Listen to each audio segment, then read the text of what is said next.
historia del mundo. Diana Uribe.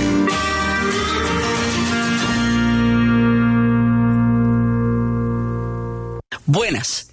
Les invitamos a los oyentes de Caracol que quieran ponerse en contacto con los programas, llamar al 302-9559, 302-9559, o escribir a info@lacasadelahistoria.com, info@lacasadelahistoria.com, o mirar nuestra página web www.lacasadelahistoria, www.lacasadelahistoria.com, o las redes, el Twitter y las redes sociales de La Casa de la Historia.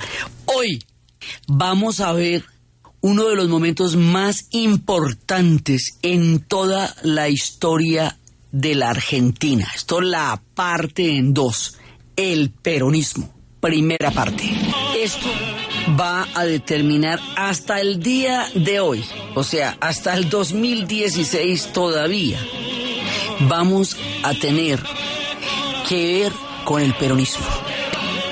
Esto, digamos, la historia de la Argentina se parte aquí, y esto va a ser uno de los fenómenos únicos, particulares, argentinos por definición.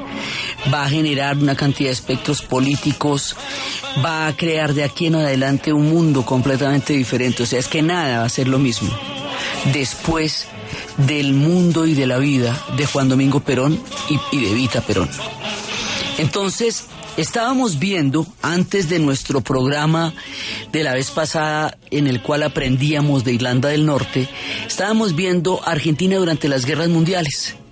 Y estábamos viendo que Argentina, como era un mercado para todos los países europeos, no se quería comprometer con las guerras mundiales, y que eso en la primera pues pasó de agache, pero en la segunda no, porque la segunda sí era un tema ideológico muy serio. Iba a tener muchas presiones. Entonces Argentina, hasta ahora habíamos visto que la Argentina tenía una especie de cordón umbilical con Europa tan fuerte que todo lo que pasaba en Europa la afectaba a ella directamente. Entonces la crisis del 29 la afectó muchísimo y digamos no supieron manejar esa crisis. Bueno, pero es que no había quien supiera manejar esa crisis. Entonces de ahí para adelante viene una época que se llama la década infame, el tiempo del fraude patriótico, un periodo, digamos, en el cual no hay como una direccionalidad política de la Argentina.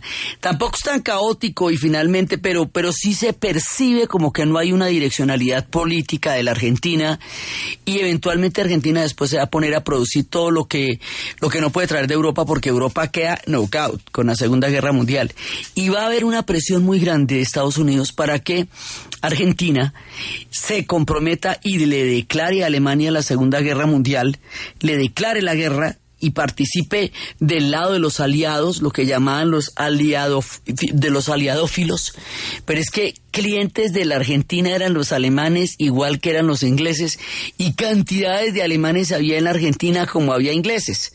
Entonces para ellos la cosa era diferente, pero sí iban a tener una presión muy grande. El asunto es que durante la década infame va a haber una percepción de una falta de gobernabilidad. Irigoyen se hace viejo. También habíamos hablado de cómo los dirigentes que hasta ahora habían mandado a la Argentina empiezan a morir uno por uno. Entonces va a haber un golpe de Estado. Hasta ahora estamos teniendo golpes de Estado a la peruana, es decir, golpes que intentaban de alguna manera corregir un rumbo político que consideraban que se podía redireccionar. Más adelante los golpes de Estado van a significar otra cosa muy diferente, muy distinta, y de ahí en adelante se van a volver muchísimo más rudos, muchísimo más bravos. Pero estos todavía eran como una especie de interacción política entre los golpes de Estado y los periodos presidenciales. Digamos, como habíamos hablado muchas veces en el Perú, que pasaba este fenómeno intermitentemente. Sí, que eso es un fenómeno que en América Latina es muy, muy común, muy frecuente, no en nuestro país, pero sí en América Latina. Entonces resulta que estábamos en estas, y va a haber un grupo de oficiales unidos que se llama el GOU. Y este grupo del GOU, de oficiales, Grupo de Oficiales Unidos, es como una especie de logia de conspiración pequeña para un poco tomarse el poder y direccionar la política argentina, y efectivamente se lo toman. Se lo van a tomar en 1943. Y cuando se lo toman en 1943, en ese grupo de oficial personaje que viene también de un militar de carrera, un hombre que en un principio tenía bastante admiración por el esquema corporativo que Benito Mussolini tenía en ese momento en Italia. Digamos que cuando lo conoció le pareció que era un esquema interesante por el manejo que tenían pues del Estado. Tiene, digamos, como varias ideologías este hombre, pero fundamentalmente tiene un poco de proyectos. Este tipo pasa de ser parte de un ministerio que se llamaba la Secretaría de Trabajo y Previsión, que es la que va a dar, digamos, una gran cantidad de temas sociales. Después él va a ser ministro de Guerra. Y después va a ser vicepresidente, pero esto pasa en muy poco tiempo. O sea, el ascenso al poder de este hombre va a ser que gobierne desde antes de ser presidente, porque en la práctica él está teniendo una gran cantidad de poder. Este hombre se llama Juan Domingo Perón. Y esto es, como les digo, antes y después. En el siguiente programa vamos a ver cómo se forman los mitos en la Argentina, los grandes mitos. Y ya vimos el primero, Gardel. Ahora van a venir Perón y Eva Perón. Antes de que pasemos por los otros que serán desde el Che Guevara hasta Maradona. Ellos son formadores de mitos que no solamente los creen ellos, sino que se los venden al mundo, ¿sí? Aquí nos vamos a meter con todo esto. Entonces resulta que este hombre poco a poco va direccionando la política hacia una política de muchísima inversión social. Una gran cantidad de inversión social que se va haciendo poco a poco y luego ya va a ser una política específica del Estado. Entonces, ¿qué pasa? Aquí hay un fenómeno muy interesante. Era tal la precariedad de las condiciones de vida de los trabajadores. ¿Se acuerda que nosotros hicimos un programa en el cual los trabajadores estaban en las condiciones más complicadas del mundo? En esta Argentina los trabajadores inmigrantes llegaban y vivían en terribles condiciones que Buenos Aires tenía como 2 pisos. Un piso alto, esplendoroso, tremendo, glamuroso, fantástico, y un piso bajo lleno de miseria y malas condiciones. Esa brecha, esa precariedad de los trabajadores en esta primera etapa, ya hemos dicho, si no conocemos la formación de estos movimientos sociales no vamos a poder entender por qué el peronismo. Y es que para el momento en que Perón empiece a gobernar, primero indirecta y luego directamente, los trabajadores están en los frigoríficos día y noche. No tienen domingos, o sea, no tienen ninguna regulación laboral.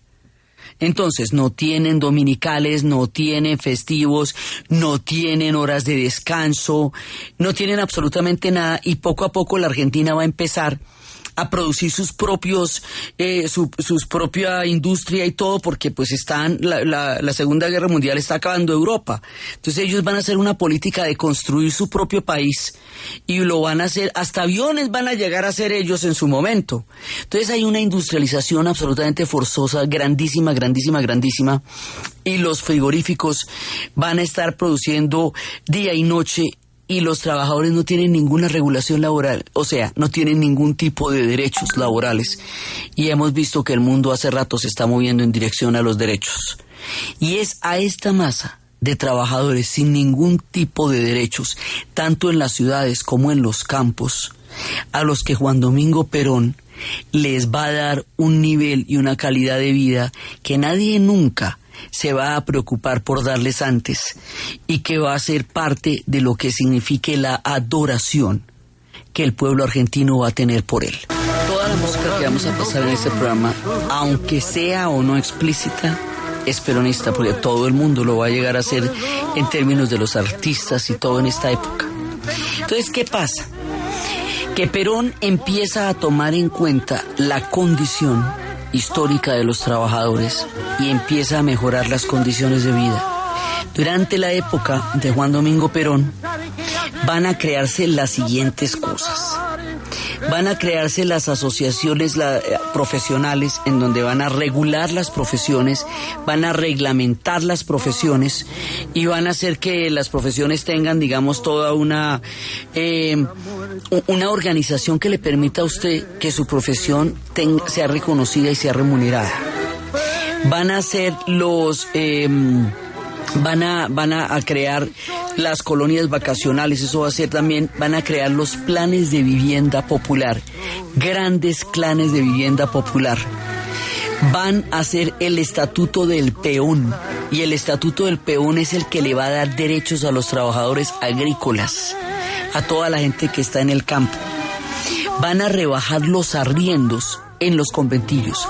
¿Se acuerdan ustedes que los arriendos en los conventillos eran uno de los problemas más graves que teníamos con los emigrantes, porque estaban sometidos a unas condiciones en las cuales no podían tener ni voz ni voto ni ninguna manera de rebelarse contra unos arriendos cada vez más onerosos, porque solamente se estaba teniendo en cuenta los beneficios de los dueños de las propiedades, pero no de la gente que vivía allá?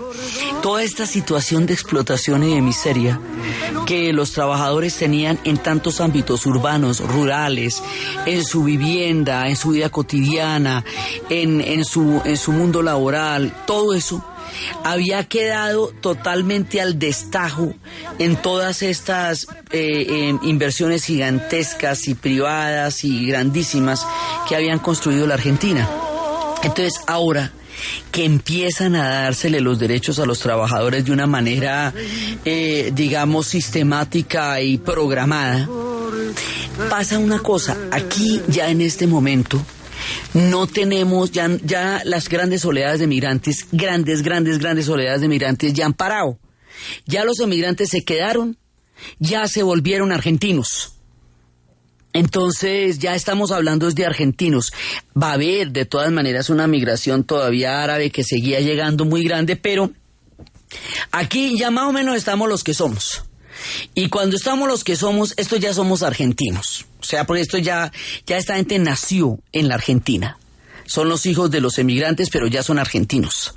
Entonces ya no estamos hablando de una regulación laboral para aquellos que recién están llegando de los barcos en búsqueda de una vida mejor, huyendo de las guerras y de las hambrunas, sino que estamos hablando en este momento de los derechos de un pueblo y de una nación constituida como tal, en donde todos son ciudadanos de esa nación y ya están ahí para quedarse. La manera como Perón va a manejar este nuevo escenario va a constituir, y esto es muy importante, el imaginario de una nación argentina. O sea, ya no estamos tan ligados a Europa, que lo seguimos siendo, todos siguen siendo hijos de europeos, pero nacidos en Argentina, sino que ya hay una argentinidad, por decirlo así. O sea, ya no es un mundo constituido solamente de migrantes, un crisol de pueblos que vienen de las diferentes diásporas, de las irlandesas, de las alemanas, de las italianas, sino que ya lo que tenemos aquí es una nación. La configuración de esa nación, el sentido del nacionalismo, el sentido de ese orgullo de construcción patria, lo va a generar en una muy buena medida Juan Domingo Perón. En este programa nosotros vamos a hablar de Perón, porque a Evita Perón en particular le vamos a dedicar el siguiente programa. Entonces, en el siguiente programa vamos a hablar de ella y del fenómeno del peronismo posterior a Perón mismo, ¿sí? Pero aquí vamos a contar es quién es ese man en particular y qué es lo que hace. ¿Y por qué va a ser tan popular? ¿Y por qué va a poder de esa manera manejar la historia de la Argentina? En el siguiente nos vamos con el gran mito que va a ser Evita Perón, Eva Duarte de Perón. Aquí simplemente mencionamos cómo él se va a encontrar con ella y ella le va a ayudar a consolidar ese gran proyecto que tiene. Pero todo el rollo de ella lo echamos en el otro programa. Entonces, resulta que él va a crear esto y lo va a crear a través de una forma de gobierno que es como cuando lo estábamos viendo en un momento dado, cuando estábamos viendo la historia del Perú, que hay un fenómeno particular en América Latina que es el que se conoce como el populismo. Y de ese fenómeno del populismo, el arquetipo, digamos, el que casi que el epítome, el creador, el propio, digamos, el duro de lo que va a ser el populismo como tal, es Juan Domingo Perón. O sea, él es el que va a articular una forma de gobierno que está tremendamente ligada, no es el único, por supuesto, pero es el más fundamental, ¿sí? Entonces, este hombre lo va a hacer, y esto tiene un gran culto a la personalidad. O sea, hay también una referencia de que es como el populismo en ese sentido es mesiánico, digamos, sí hay como un personaje que se considera salvador de un pueblo, conductor de un pueblo, y a ese se le debe una gran devoción. A él, y más adelante y paralelamente a Evita, que la va a sacar del estadio, pues, pero en este caso, digamos, a él, porque es capaz de articular una Argentina que no había existido antes. En un sentido análogo, digámoslo así, en alguna vez estábamos hablando del Brasil, y estábamos hablando de que Getúlio Vargas se inventó el Brasil a partir del fútbol y la samba. Bueno, pues este man hace más o menos lo mismo, se inventa la Argentina moderna, y se la inventa a través de su forma de gobernar para la masa. Entonces, él tiene un periodo anterior a que gobierne ya como presidente, pero ahí ya manda.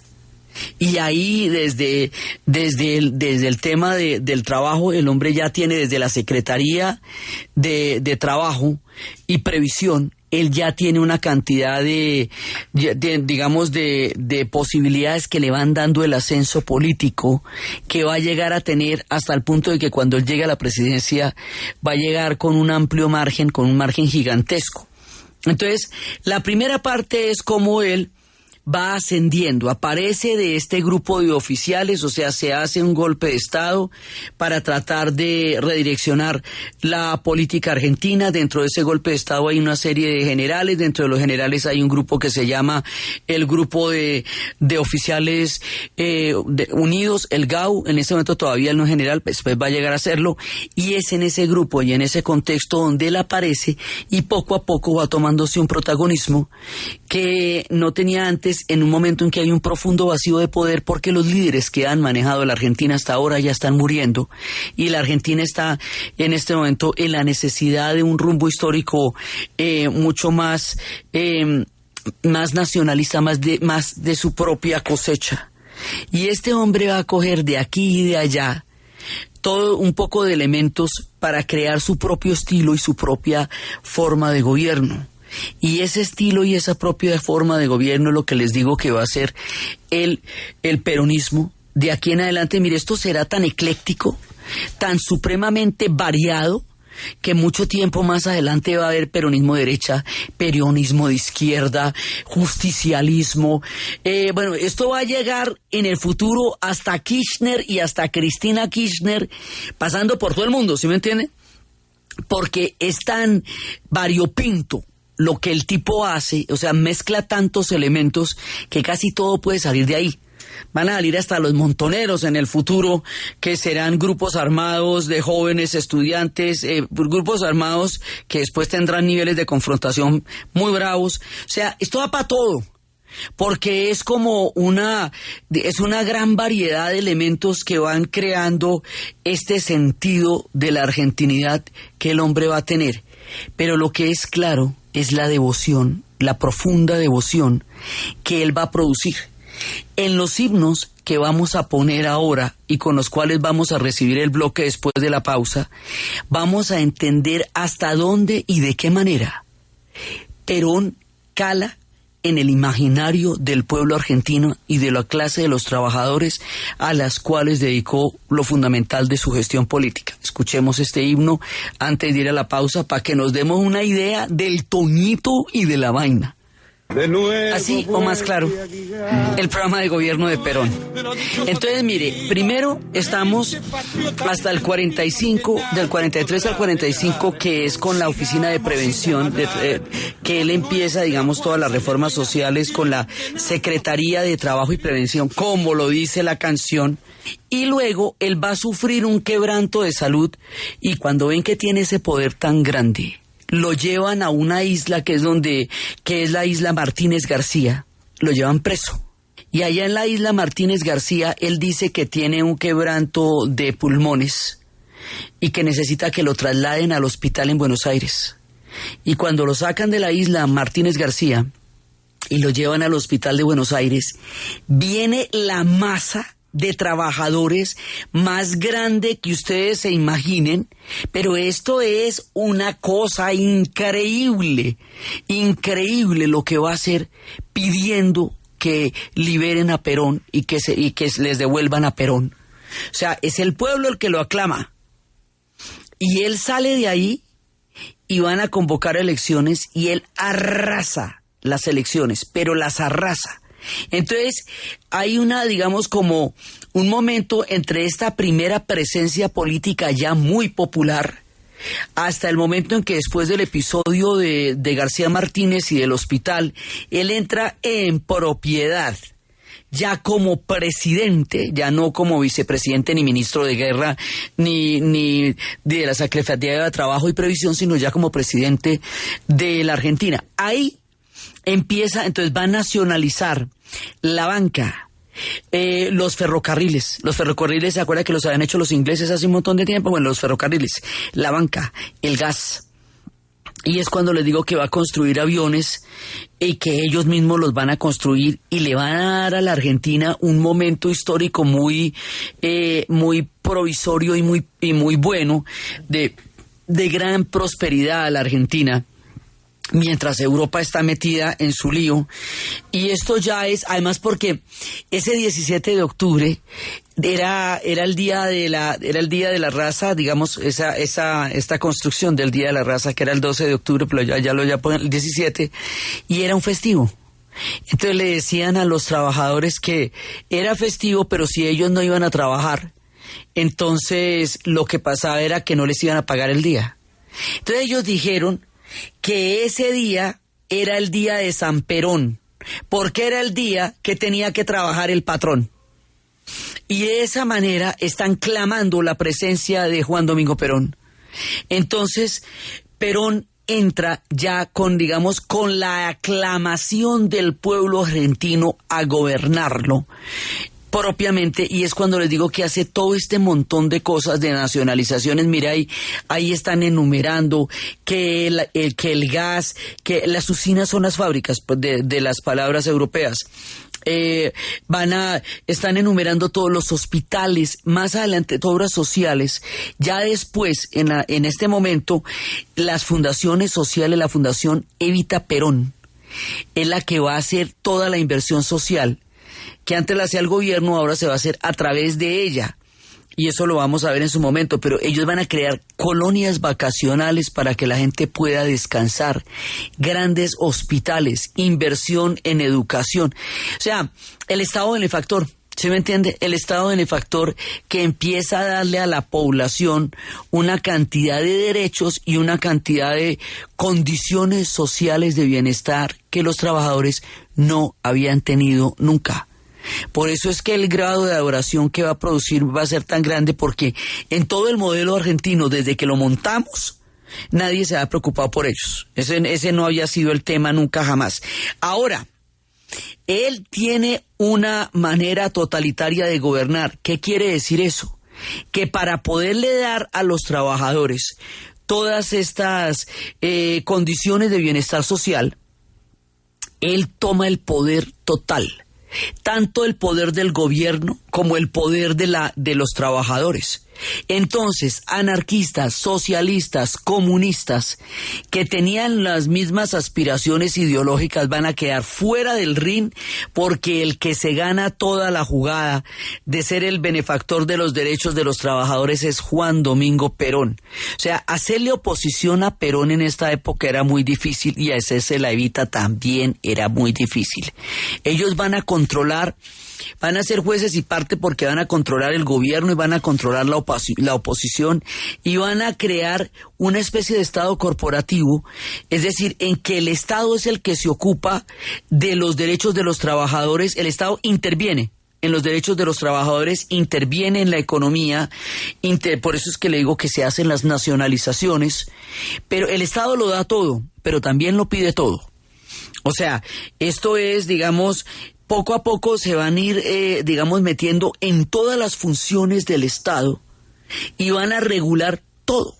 Sí, entonces aquí todavía no hay Congreso, porque no es que esto fue el producto de un golpe de Estado, entonces todavía no había Congreso hasta que ya va a ser elegido, y cuando va a ser elegido, de todas maneras, él es el poder más grande que va a haber ahí. Entonces, ¿qué pasa?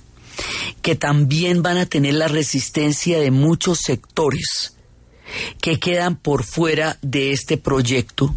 Esto, por supuesto, lo van a resentir muchos sectores de los grandes empresarios, de los capitales privados. Pues imagínense lo que significan las nacionalizaciones para las empresas que eran las propietarias antes de las nacionalizaciones, o lo que significa toda esta cantidad de medidas para todos aquellos que antes tenían el control y los beneficios económicos sobre lo que ahora es control y beneficio económico de Perón y de los trabajadores.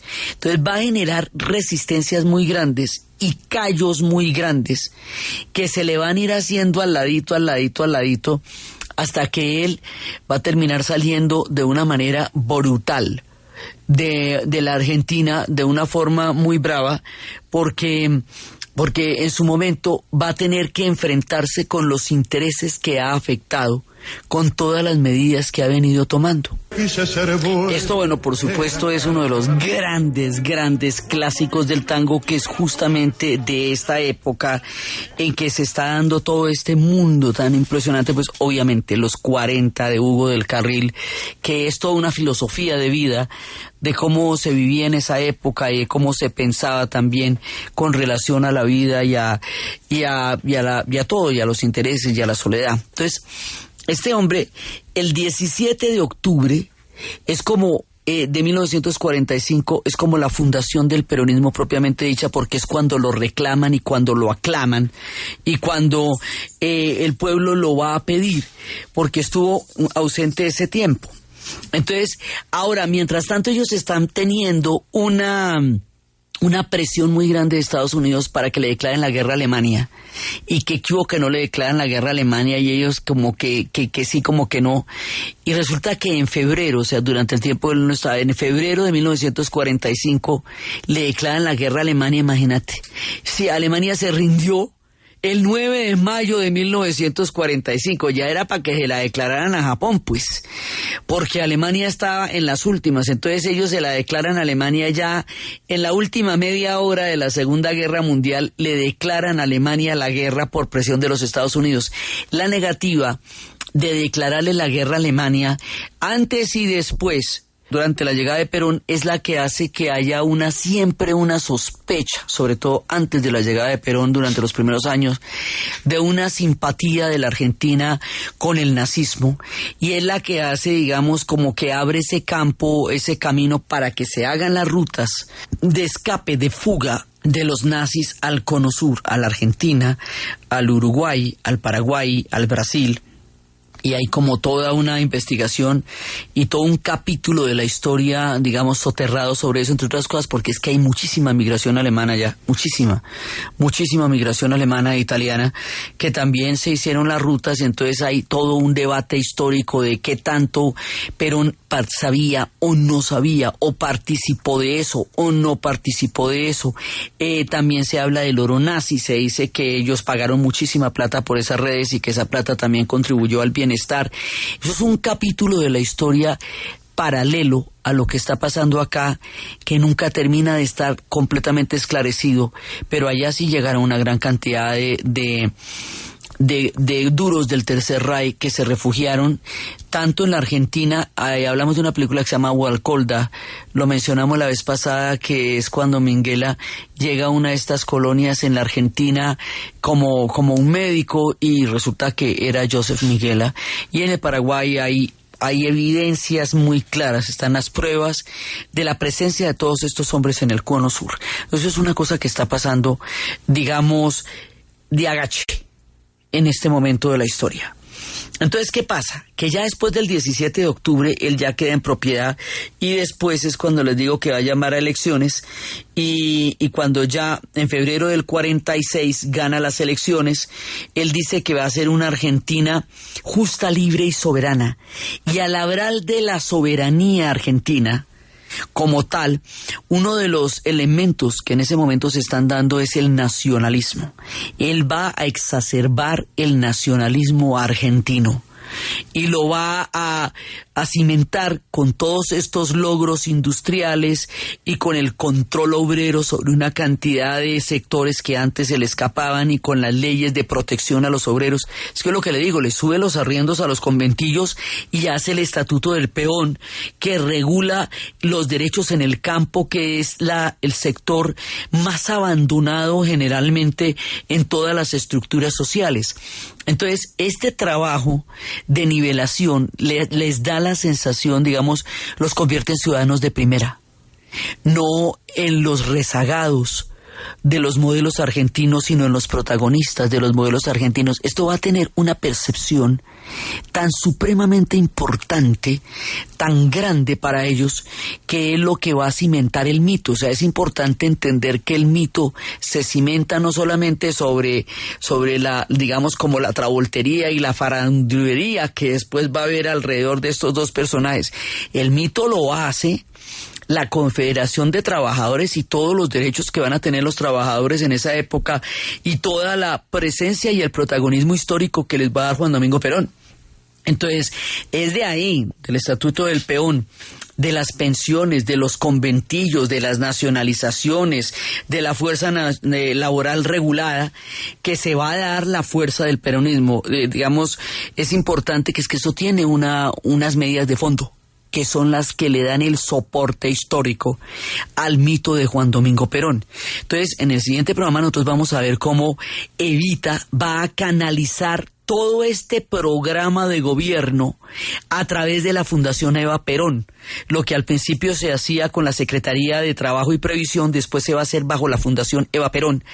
Y cómo ella, vamos a ver más adelante, entiende el sentido de la humillación y de la pobreza y va a saber compensar ese sentido de la humillación y de la pobreza que durante tanto tiempo habían cargado en la historia de los argentinos y que ella va a saber dignificar y enaltecer, porque ellos van a crear un sentido de la dignidad colectiva que antes no tenían y un sentido del nacionalismo argentino que antes no existía.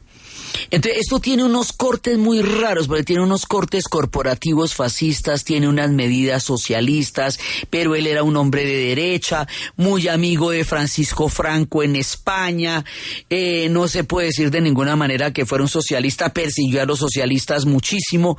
Es muy difícil de definir, es muy polémico, porque si usted analiza ideológicamente esto tiene de todo como en botica, pero económicamente resulta que le da a la masa de los trabajadores un protagonismo histórico y una serie de reivindicaciones que nunca tuvieron antes. Pero si usted lo ve desde otro punto de vista, es un Estado benefactor lo que él creó, como los que se harían después en la posguerra, terminada la Segunda Guerra Mundial. Y todo eso es verdad de alguna manera, y era dictatorial y era terrible con la gente que perseguía y le daba una cantidad de prendas a los trabajadores que antes no tenían, y era capaz de enardecer a la masa y hacerla adorarlo, todo a la vez. Son personajes multifacéticos de una increíble complejidad histórica y política que con su actuar y con su paso por la historia de la Argentina la van a modificar para siempre.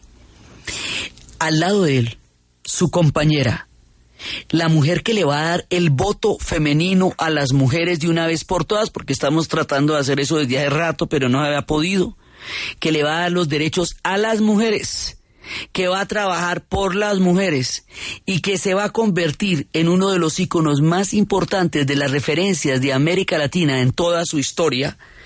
Se llama Eva Duarte de Perón. Evita, vamos a terminar con el himno peronista a Evita. Y la historia de esta mujer, su carisma, porque él era un hombre muy carismático, él era un hombre de una capacidad de entusiasmo en la gente increíble.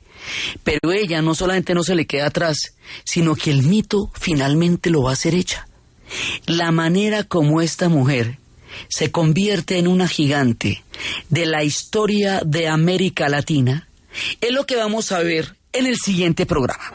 Entonces, desde los espacios de la llegada de Juan Domingo Perón al poder, de una nueva mirada de Argentina sobre sí misma, del imaginario de la Argentina como nación, de la masa de trabajadores como protagonistas de un nuevo capítulo en la historia siempre sorprendente de la Argentina, en la narración Diana Uribe, en la producción Jessy Rodríguez, y para ustedes, feliz fin de semana.